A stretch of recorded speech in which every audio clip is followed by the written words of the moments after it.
ಅಧಿಕಾರಿ ಪ್ರಭುಲಿಂಗ ಕವಳಿಕಟ್ಟೆಗೆ ಶಾಸಕ ಚನ್ನಬಸಪ್ಪ ತರಾಟೆಗೆ ತಗೊಂಡ್ರು. ಸಂಕೇತ್ ಸಾವಿಗೆ ಪರಿಹಾರ ಘೋಷಣೆ ವಿಳಂಬ ಮಾಡಿದ್ದಕ್ಕೆ ಗರಂ ಆದ್ರು.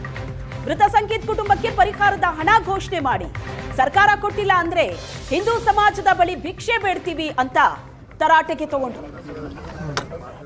ಇಷ್ಟು ನಮಗೆ ಕಾನೂನು ಕಟ್ಟಾಕ್ಬಿಟ್ರೆ ಈ ನೋಡಲ್ಲ ಹೆಣ್ಮಕ್ಳು ಜಾಗ್ರತಿದ್ದಾರೆ ಆಮೇಲೆ ಅವ್ರ ಆಸ್ಪತ್ರೆ ಸೇರಿಸಬೇಕಾಗತ್ತೆ.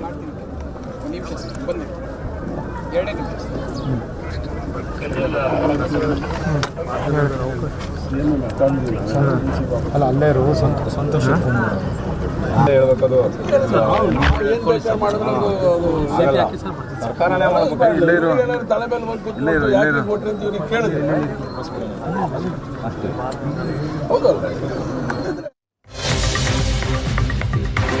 ಮಗ ಸಂಕೇತ್ನನ್ನ ಕಳ್ಕೊಂಡು ಕುಟುಂಬಸ್ಥರು ಗೋಳಾಡ್ತಾ ಇದ್ದಾರೆ. ಮನೆ ಮಗನನ್ನ ನೆನೆದು ತಾಯಿ, ಅಜ್ಜಿ, ಅಕ್ಕ ಕಣ್ಣೀರಿಟ್ಟಿದ್ದಾರೆ.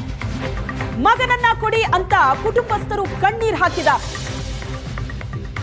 ಕುಟುಂಬಸ್ಥರ ಆಕ್ರಂದನ ಮುಗಿಲು ಮುಟ್ಟಿದೆ. 10ನೇ ತರಗತಿ ಓದ್ತಾ ಇದ್ದ ಹುಡುಗ, 15 ವರ್ಷದ ಹುಡುಗ,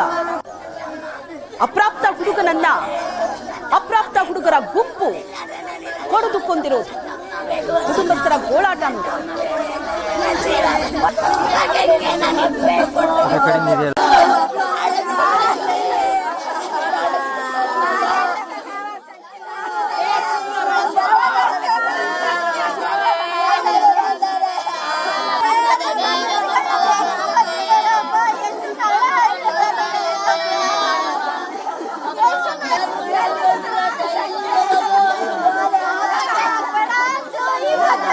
ನನ್ನ ಮಗ ಇಲ್ಲಿ ಬಂದ ಬಾಯ್ ಮಾಡಿದ ನನ್ನ ಮಗಳನ್ನೆಲ್ಲ ವರ್ಷಕತ್ತಿದ್ಲು ತುಳ್ದ ನನ್ನ ಮಗ. ಆಮೇಲೆ ಇವತ್ತು ಎಕ್ಸಾಮ್ ಐತೆ, ನನಗೆ ಯಾರೇನು ಅನ್ಬೇಡ್ರಿ ಅಂದ.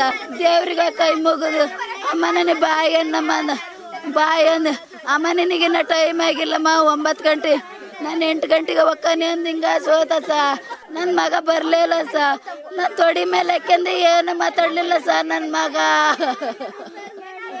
ಏನ್ ಮಾತಾಡಲ್ಲ ನನಗೆ ಇರಕ್ಕೊಂದೇ ಮಗ